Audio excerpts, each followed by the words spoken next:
آپ کو یاد ہے جس دن سے بانی تحریک انصاف نے جیل سے یہ پیغام دیا گنڈا پور کو کبھی چھوڑ دو، اس نے چھوڑ دیا. میں بارہا نہ صرف اس پروگرام میں بلکہ ایک دو اور پروگرام میں بھی جہاں میں مدعو کیا گیا، میں یہ اصرار کرتا رہا کہ جو بھی بیک گراؤنڈ رہا ہو سہیل آفریدی کا، اس کو یہ چانس دینا چاہیے. اس وقت جو خیبر پختونخوا کی پولیٹیکل آبجیکٹو صورتحال ہے، اس میں خیبر پختونخوا کے جو صوبائی اسمبلی کے اراکین ہیں ان میں کو فارورڈ گروپ وغیرہ بنانے کی گنجائش نہیں ہے. اپنا وقت آیا نا. ہاں ٹھیک ہے.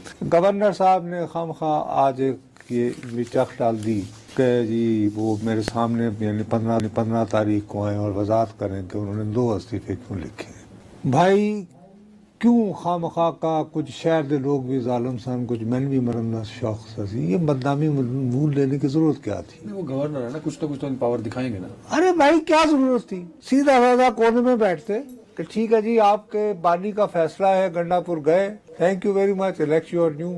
اچھا ان صاحب نے الیکٹ ہو گئے جن کے بارے میں خیال تھا کہ وہ اٹھتے ہی اسلام آباد کا رخ کر لیں گے، وہ موصوف اپنی تقریر میں کیا کہہ رہے ہیں سنو. سنا جی. میں اپنے لیڈر اپنے قائد کا اس لیے بھی شکر گزار ہوں کہ میرا تعلق قبائلی اثرات سے ہے. میں سب سے پہلے پاکستانی ہوں، میں پختون ہوں اور میں فخر کرتا ہوں کہ میں قبائلی ہوں. لیکن پھر کئی لوگ سب سے پہلے میں پاکستانی ہوں. میں اس کے باوجود لوگ کہتے ہیں کہ ہمیں قبول. یار لیٹ ہم give the benefit of doubt. ہاں اب اس کے بعد کیا کریں گے موصوف؟ اور باقی وہ جو جیسے کہ جی نہ میں زرداری ہوں نہ میں بھٹو ہوں، ہم لوگوں کے ہاں بھی تاریخ نہیں ہوتی. ایک ایم کیو ایم نام کی تنظیم بنی تھی، الطاف حسین زرداری تھے، الطاف حسین بھٹو تھے، یہ فاروق ستار جو ہیں بھٹو تھے. اس وقت تو ہمیں کہا جاتا تھا پہلی مرتبہ متوسط طبقے کی قیادت تو بھر کے آ گئی ہے، نوجوان پڑھے لکھی متوسط طبقے کی قیادت، وہ بھی تہذیب کے مرکز وادی گنگ و جمن کی نوجوان نسل سے ابھری ہوئی قیادت. تو بالآخر کیا ہوا تھا؟ انجام تو برا ہی ہوا. So give them the benefit of چلیں ٹھیک ہے ٹھیک ہے، اب ہم نے کام کرنے دیں. اور یہ تحریک انصاف کا اپنا فیصلہ ہے تو اس میں بلا وجہ کی پاخ نہ ڈالیں. لیٹ ہم شو ہز برتھ نا. ٹھیک ہے. وہ آغاز ہی کہہ رہے ہیں کہ میں پاکستانی ہوں سب سے پہلے. ہم اسے زبردستی گھسے آنے سے پہلے ہی اس کو بیچارے کو مطلب کیا ضرورت؟ ینگ بلڈ ہے، چلو کام کرنے دیں. فیروز صاحب سب سے اہم جو آج جس پہ بات ہونی چاہیے تھی لیکن ہم ٹرمپ کی جانب چلے گئے، وہ بھی ضروری تھا. افغانستان کے وزیر خارجہ، عبوری وزیر خارجہ امیر خان متقی، وہ ہندوستان میں موجود ہیں، آج بھی وہیں پہ ہیں. جی جی. اور جو چنیدہ آپ نے اس کو آبزرو کیا پورے ویکینڈ میں، اس دورے کو ذرا اس پہ نظر ڈالیے. دیکھو سب سے بڑی بات یہ ہے کہ میں آپ سے اصرار کرتا ہوں کہ آپ کو یاد ہوگا طالبان کے سابقہ دور حکومت میں نیپال سے ایک جہاز اغوا ہوا تھا. وہ بالآخر کہاں پہنچا؟ قندھار. پھر قندھار سے ڈیل ہوئی تھی. ہاں ایک بندہ اس میں مرا، روپن اس کا نام تھا، اور اس کے بعد نیگوشیشن کی گئی. اور نیگوشیشن کے بعد 3 لوگوں کو رہا کیا گیا تھا. وہ تہاڑ سے رہا کیا گیا. ٹھیک ہے. اور جو ان لوگوں کو رہا کیا گیا تھا ان کو رہا کروانے کے لیے نام تو زیادہ جسونت سنگھ کا لیا جاتا ہے. کوئی شخص یہ نہیں بتاتا کہ جسونت سنگھ نے کیش بھی دیا تھا اور کافی مقدار میں دیا تھا. کیش بھی دیا گیا تھا؟ تو وہ انہوں نے لیا تھا جنہوں نے ہائی جیک کیا تھا جہاز.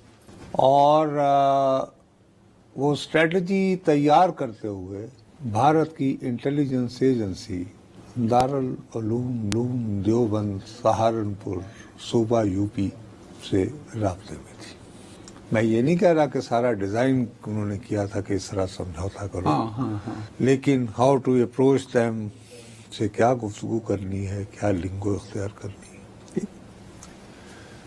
تو اس کے علاوہ سوشل میڈیا پہ وائرل ہو رہی ہے اجیت دیوگن نے آج سے 10 سال پہلے کہا تھا کہ جب ہمیں طالبان سے رابطہ کرنا ہوگا تو ہم براہ راست نہیں کریں گے، ہم براستہ دیوبند کریں گے.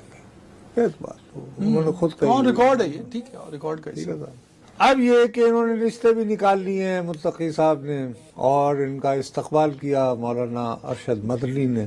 اب میرا نہیں خیال، لیکن آج مجھے کسی صاحب نے کہا کہ وہ واقعی قاضی حسین احمد مدنی صاحب کے بیٹے ہیں. حسین احمد مدنی جو بہت بڑے مشہور دیوبند کے رہنما، اور ان کے بارے میں علامہ اقبال نے ایک ایسا شعر بھی کہہ رکھا ہے جو ان کی شان کے مطابق نہیں. بہرحال تو انہوں نے خطاب کرتے ہوئے یاد دلایا کہ ارے صاحب ہمارے تو افغانستان سے یعنی دارالعلوم دیوبند کے تو بہت پرانے تعلقات ہیں. شیخ الہند نے کہا تھا کہ جاؤ 1915 میں افغانستان جا کر اور آپ آزاد حکومت جلا وطن حکومت کا قیام کر دو. اس کے سربراہ مولانا برکت علی بنے تھے، اس میں پرتاپ سنگھ بھی تھے، اس میں نام لیا مولانا وحید اللہ سندھی، لیکن میرا خیال ہے کہ وہ غالباً مولانا عبید اللہ سندھی کا ذکر کرنا چاہ رہے تھے شاید. بہرحال امیر حبیب اللہ خان کی حکومت میں وہ قائم ہوئی تھی حکومت، یہ درست ہے. اور اب یہ مذہبی حکومت نہیں ہوئی تھی، یہ سیکولر حکومت قائم ہوئی تھی کیونکہ پرتاپ سنگھ ہے اس میں. ہیلو ٹھیک ہے نا بات. اب یہاں تک تو بات بتا دی. مجھے افسوس ہوا جمعیت علماء ہند کا سربراہ تاریخ کو بیان کر رہا ہے، لیکن اپنے جوگی تو برائے مہربانی مکمل بیان کر دیں. مکمل یہ ہے کہ بالآخر امیر حبیب اللہ خان کی انتظامیہ نے ہی چن چن کر بندے حوالے کیے تھے برٹش گورنمنٹ کو کہ یہ لیں جی عدنان صاحب، یہ لیں نصرت جاوید صاحب. پڑھ لو. جو بچ گئے وہ 1917 کے بعد چھپ چھپا کے پہلے وہ سمرقند و بخارا اور پھر لینن سے ملاقاتیں بھی ہوئی تھیں ان کی. ٹھیک ہے، روس میں انقلاب سال سوا سال چلے گا. ٹھیک ہے جی، وہ نہیں، لیکن اس کا ذکر نہیں کیا. اب متقی صاحب جو ہیں انہوں نے وہاں جا کر اور باقاعدہ امتحان بھی دیا ہے. یہ پتہ ہے آپ کو دیوبند میں ایسے نہیں بتا مجھے. وہاں پہ دارالحدیث ہوتی ہے. دورہ حدیث. نہیں لیکن وہ دارالحدیث ایک ہے نا، وہ دورہ حدیث تو ہوتا ہے جس میں تعلیم دی جاتی ہے. وہاں پہ انہوں نے امتحان دیا ہے. یہ ایسے جیسے تم یعنی کہ وہ کھانے وانے کھا کے تو وہ بیرسٹری کرنے تم پیش ہوتے ہو بیرسٹر ایٹ لا، تو اس کے بعد اب یہ اپنے نام کے ساتھ امیر خان متقی قاسمی بھی لگوا سکتے ہیں. اچھا، کیونکہ مولانا قاسم نانوتوی نے اس کا وہ رکھا. یہ دارالعلوم دیوبند کا تو اگر وہاں سے آپ کر لیتے ہیں تو آپ 1866. چلے ٹائم کی بھی کمی ہے. تو انہوں نے بنایا تھا دیوبند.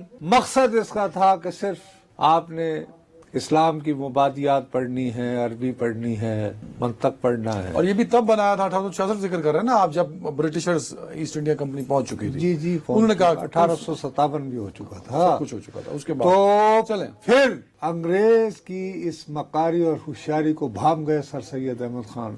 تو انہوں نے 1875 میں محمدن ایجوکیشنل کا وہ رکھا. پہلے دیوبند رکھا گیا تھا، لیکن پہلے دیوبند قائم ہوا. اچھا جی، اب آتے مقصد ہیں اس کا یہ تھا کہ مسلمان انگریزی تعلیم سے دور رہیں. اس تاریخ کو بھی اب سوال یہ اٹھتا ہے میرے پاس کہ ٹائم کیا دیوبند جس کو احیاء اسلام کرنا ہے اس کی دوستی اب ہندوتوا کے ساتھ ہے؟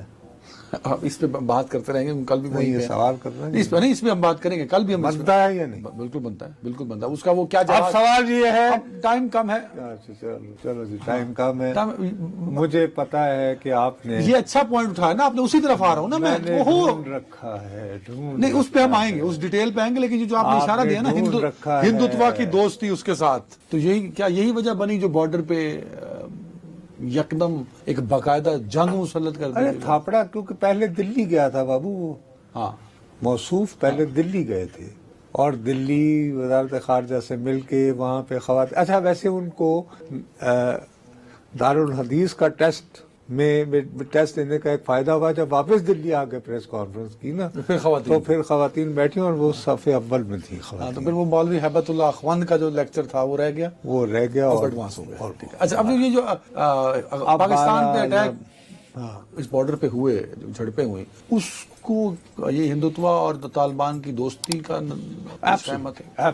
اور میں کتنے دنوں سے کہے تمہیں چلے جا رہا ہوں. تمہیں یاد ہے آخری جو شو ہم نے جمعرات کو کیا تھا، میں نے آپ کو کہا تھا اب اس سے زیادہ میں کچھ کہنے کو تیار نہیں ہوں. یاد ہے آپ مجھے بہت بھڑکا رہے تھے. میں نے کہا انف از انف. یہ کب تک یار ہوگا کہ روزانہ ہمارے ہاں ہو رہے اور ہم بس عجیب افغانستان سے آئے وہ فتنہ ہندوستان کے خوارج اور یہ وہ. ہم اپنی واضح کر دیا نا کہ اب ہم اپنا حساب خود ہی بہرحال. اور آپ مجھے بار بار جو ہے اشتعال دلاتے رہے کہ میں کسی طرح، اور میں نے آپ کو یاد ہے کہ ایک مقام پہ کہا تھا کہ بس میں نے اب اس سے زیادہ بات نہیں کرنی. یاد آ گئی آپ کو؟ آ گیا نا یاد. اور اسی رات پھر اسی رات ہم نے جواب دیا تھا. اسی رات